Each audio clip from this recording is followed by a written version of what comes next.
1.5 cup ময়দা, 1/4 teaspoon baking soda, তারপর dry ingredients গুলো আমি একটু হুইস্কার দিয়ে ভালো করে মেশাই নিছি। এরপর আমি 6 টেবিল স্পুন ঘি এখানে দিয়ে দিয়েছিলাম। ঘিটা দেওয়ার পর আমার হাত দিয়ে খুবই ভালো করে এই মিশ্রণটাকে মিক্স করতে হবে।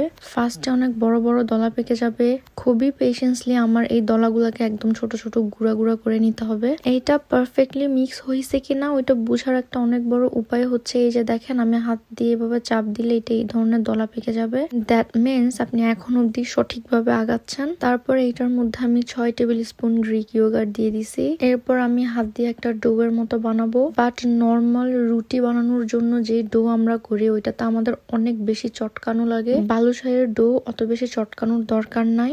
এই ডোটা একদমই স্মুথ হবে না, এইটা হবে অ্যাব্রো থ্যাব্রো আর অনেকটা আনইভেন। আর এরকম আনইভেন ডোই হচ্ছে বালুশাহীর জন্য পারফেক্ট ডো এর একটা সাইন। একটা পর্যায়ে ডো রেডি হয়ে গেছে and it was so soft. আমি যদি আরেকটু জোর দিয়ে চটকাইতাম এটা একদমই স্মুথ হয়ে যাইতো। বেকিং সোডা আর টক দই একসাথে ইউজ করলে আমাদের বালুশাহীর ভেতরটা অনেকটা ফ্লেকি হবে। That's what we want. বালুশাহীর মধ্যে অনেকগুলো লেয়ার থাকলে এই শিরাটা খুব ভালো করে বালুশাহীর মধ্যে ঢোকে। এরপর আমি ডো গুলো কয়েকটা ভাগে ভাগ করে নিছি। দেন ভিডিওতে আমি ঠিক যেইভাবে দেখাচ্ছি ওইভাবে আমি বালুশাহীর শেপ দিয়ে নিছি। যেহেতু আমি বালুশাহী মিষ্টি আগে কখনো বানাই নাই তাই আমি একটু স্ট্রাগল করতেছিলাম শেপ দেওয়াতে। আমি আবার বলতেছি আমরা কিন্তু বালুশাহী গুলাকে স্মুথ করব না। বালুশাহীর গায়ে এই ধরনের ক্র্যাক থাকবে, দেন বালুশাহীটা পারফেক্ট হবে। আমি আমার বেস্ট ট্রাই করে বালুশাহীর শেপ দিয়ে দিছি। যদিও এক একটা বালুশাহী দেখতে এক এক রকম হয়েছে, একটার সাথে আর একটার কোনো মিল নাই, but that's fine. First time আর খাইতে ভালো হইলেই হচ্ছে। এরপর একটা হাঁড়িতে এই পরিমাণ তেল নিতে হবে যে পরিমাণ তেলে আমি বালুশাহীগুলো 2 পাশ ডুবো তেলে ভাজতে পারবো। তেলটা যখন হাত দিয়ে ধরার মতো গরম হবে, মানে খুব বেশি গরম না, তখনই বালুশাহী মিষ্টিগুলো একটা একটা করে দিয়ে দিতে হবে। এটা অলমোস্ট লাইক কালো জামের মতো।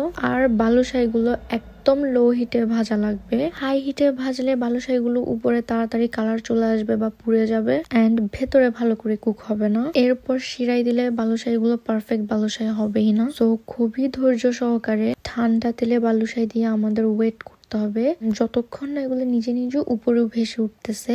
এই পর্যায়ে সময় লাগতে পারে 7 থেকে 8 মিনিট। এরপর এক পাশ ভাজা হয়ে গেলে আমি আরেক পাশ উল্টাই দিব। এটা অ্যাকচুয়ালি ডিপেন্ড করবে যে আপনি কিরকম কালার চাচ্ছেন। আপনারা চাইলে একটু বেশিক্ষণ তেলের মধ্যে রেখে এটা একটু বেশি কালার করে নিতে পারেন, আবার চাইলে একটু আগেও নামাই ফেলতে পারেন। বাট খেয়াল রাখতে হবে বালুশাহী যাতে দোনো সাইড খুবই ভালো করে কুক হয়, নাহলে আপনার এত মেহনত সবই ওয়েস্ট হয়ে যাবে। এখন আমি একটা ফোকের সাহায্যে বালুশাহীগুলো ফ্লিপ করে দিব।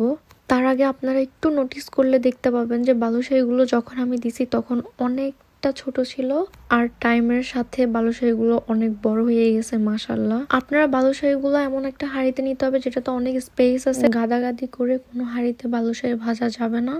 এই যে ছোট ছোট ট্রিক গুলা এগুলো যদি আপনি ফলো করেন আপনাকে পারফেক্ট বালুশাহী বানানো থেকে কেউই আটকাইতে পারবে না। বাট জিনিসটা হচ্ছে আমরা ট্রিক গুলা জানি, জানার পরও অনেক সময় আমরা টাইম দিতে চাই না, তাড়াহুড়া করে বানাই ফেলি, আইলসামি করে এই কাজগুলো আমরা করি এন্ড শেষ পর্যায়ে গিয়ে আমাদের বালুশাহী বা যে কোনো মিষ্টি নষ্ট হয়ে যায়। সো এত কষ্ট করে বানাবেন যখন একটু বেশি মনোযোগ দিয়ে বানাবেন সো দ্যাট আপনার রেজাল্ট খুবই ভালো আসে। অলমোস্ট 25 মিনিটস বা তার থেকেও একটু বেশি সময় ধরে খুবই হালকা আছে আমি খুবই ভালো করে আমার পছন্দ মতো কালার করে নিয়েছিলাম বালুশাহী গুলার। দেন আমি উঠাই ফেলছি। তারপর আমি শিরা বানানোর প্রসেসটা